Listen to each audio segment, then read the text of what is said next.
எனக்கென பிறந்தவ ரெக்க கட்டி பறந்தவ இவதான்.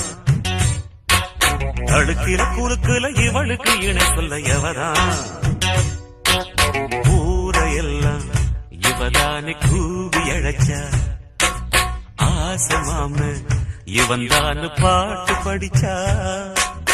எம்மாடியோ உனக்கென பிறந்தவர் ரெக்க கட்டி பறந்தவ